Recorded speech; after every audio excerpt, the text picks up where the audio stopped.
Um,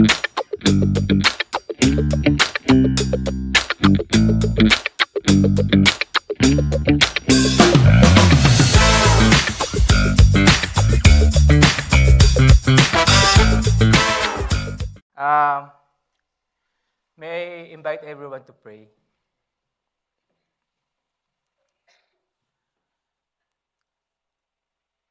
Oh, Heavenly Father, thank you once again for this very wonderful day, Lord, that you've given to us. And we also thank you for the nice weather, for the health of everyone here, Lord. Lord, uh, I pray that as I deliver your word today, Lord, give me clarity, simplicity, and the power, Lord, that will help to change the life of the listener, Lord. Lord, hide me in your seat, Lord, as I deliver your message, Lord. In Jesus' mighty name, amen. Amen. So again, good evening, and welcome back. Welcome back to our series, which is the 7 reality for experiencing God. Kumusta po? How's your journey so far with our 7 realities? Especially with our first reality, which is God's work. How was it? Did you find any changes in your mind or your attitude when you were reading or having devotion about it? Um, just for recap po, because today, this will be the last installment for this reality. Because for the next Sunday, we will be having another reality. Okay, so expect that with every realities, we will be going to have 5 sermons. Okay, so this will be the last time that we'll be taking this reality, which is God's work. So just a recap for the last Sundays that we have. Okay, for those ones that especially didn't have the complete messages that we have last few Sundays. Ito po ang ating recap. Okay? Number 1, God is always at work. Okay? God is always at work around you. Even before you were born. Guys, do you believe us? And secondly, God was always, God was working in your life long before you began to follow Him. Sabi nga, kahit you are so wretched, He was working long before you began to follow Him. And then, after that, if you believe that God is working in your life long before you began to follow Him, that's the time that God invites us, God invites us to join Him in His activity. And after we put it in ourselves, we think it, that God is always work all around us. That's the time that we will gonna feel and we're gonna think that whatever you are, God is at work in us. Okay? And for the last sermon, last Sunday that we have, do you still remember it? God's work or good work. Okay? And we remember that the Good Samaritan, even he was so busy, God worked in his life so that he can interrupt in his work. Okay? Church, are you ready to be interrupted whenever God is working in your life? Are you ready? All right. So, for this evening, our title for this message here is Place and Purpose. Place and Purpose.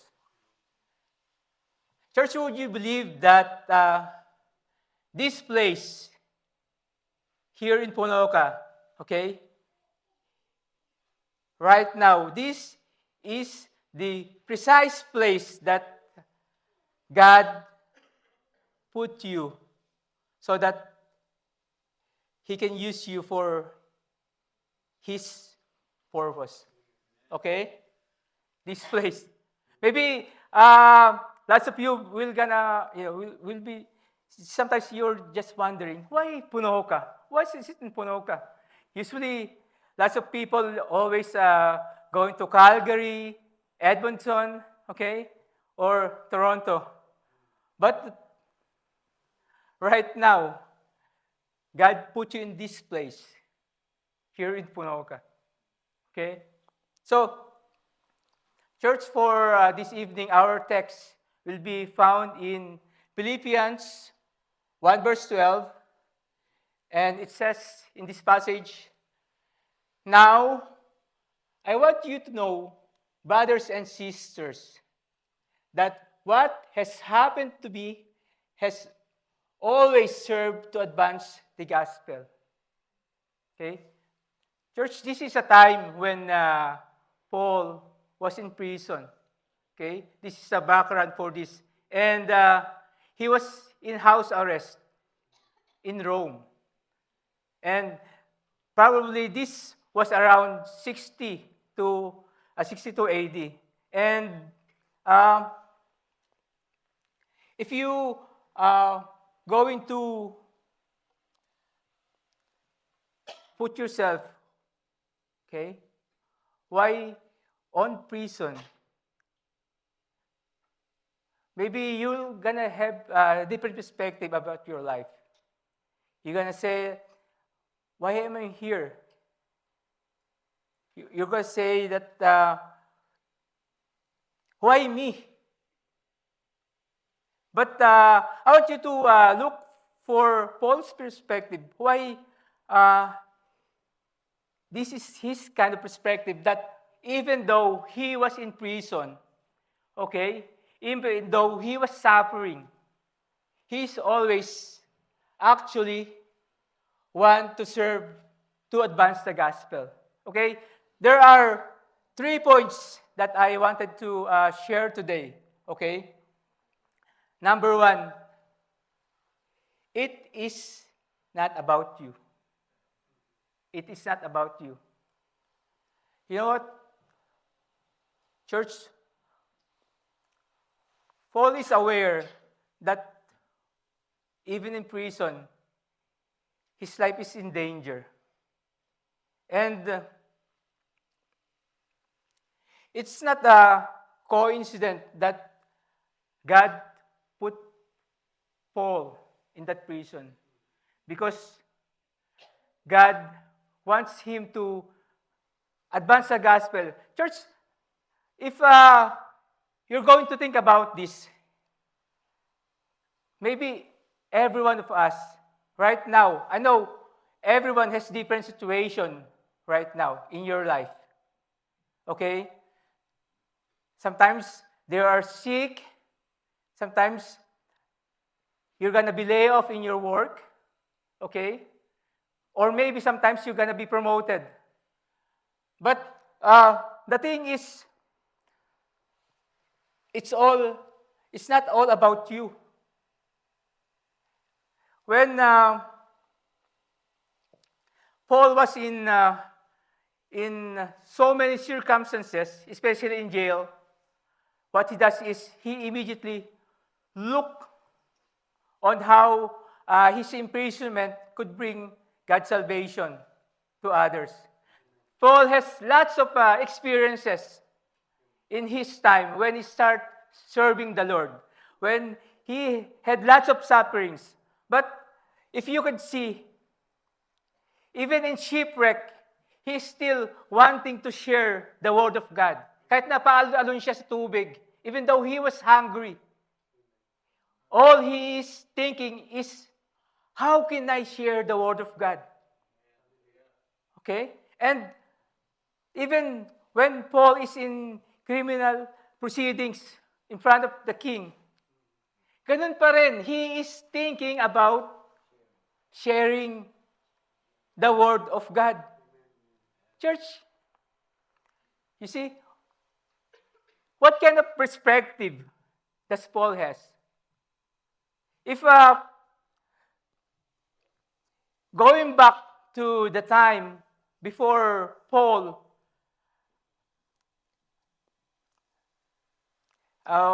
meet Jesus, okay?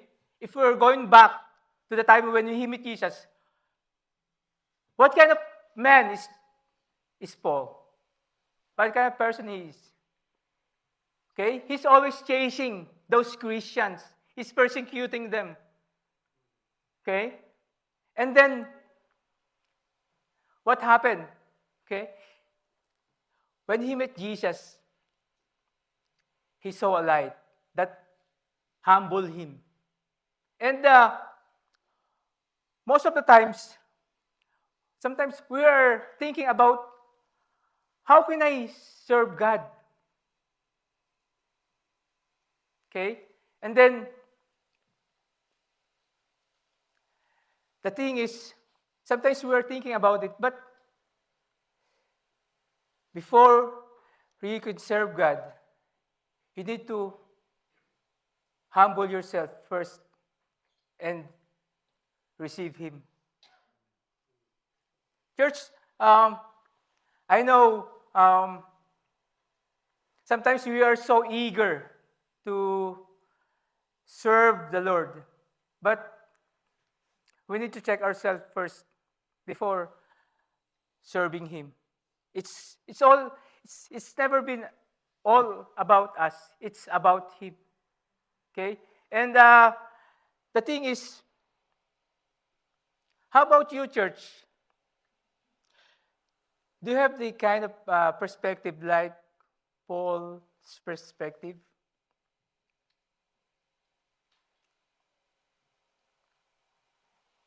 Church, we should always think that it is not about us, it's about Jesus. And my second point is, look beyond these circumstances.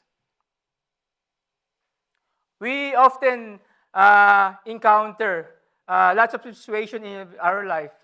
But you know what? What usually happens is we first thought of our fear, not about the kingdom of God. Sometimes when we face crisis, okay, we lagi tayo shock, nararatel. Sometimes we became angry, fearful. And on our all being, we usually don't trust God. We usually always looking in our circumstances that's happening to us. A good example is, if you guys remember, at Matet when she had a birthday. Her daughter has a birthday, right? She was thinking to celebrate in Hudson. But what she does is, she changed her mind because she received a text that the Hudson is not available. Kaya, would you imagine if all of us is in the Hudson, we're gonna be sardines in there? Because, did you see how many people were there? So many. But on God's perspective, when we look beyond the circumstances and offer it to God, we're gonna be having a different perspective. Imagine, nagkasya tayong lahat, right? And we enjoy the celebration. If we remain self-centered, sometimes we miss the opportunity that the God could do through our circumstances. And lastly, it is about His divine purpose. When Moses was being thrown out by his brothers, he didn't think about what's going to happen to himself. Okay? Do you remember that? But he entrusted himself to God. And that's why every one of his family was being saved. Church, have you ever thought about why are you here in Punoka? Of all places, like what I said, like you can be Calgary, Edmonton, Jasper, but why are you here in Punoka? Do you think? Because in this place, okay, even though there's no Walmart here, there's no Jollibee. I know every one of you has a different ideal city. Okay, but just to remind you, that's why God put you in this place, because He have a purpose in you.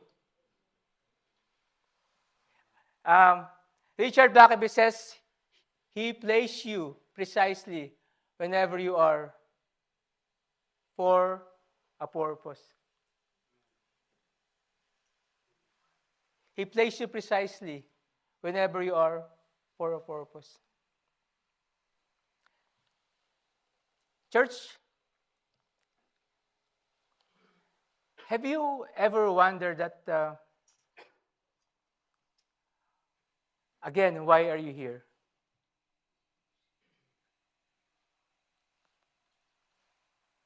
Let's always remember that God put us here in Punoka because He precisely to put you here because God has a purpose. And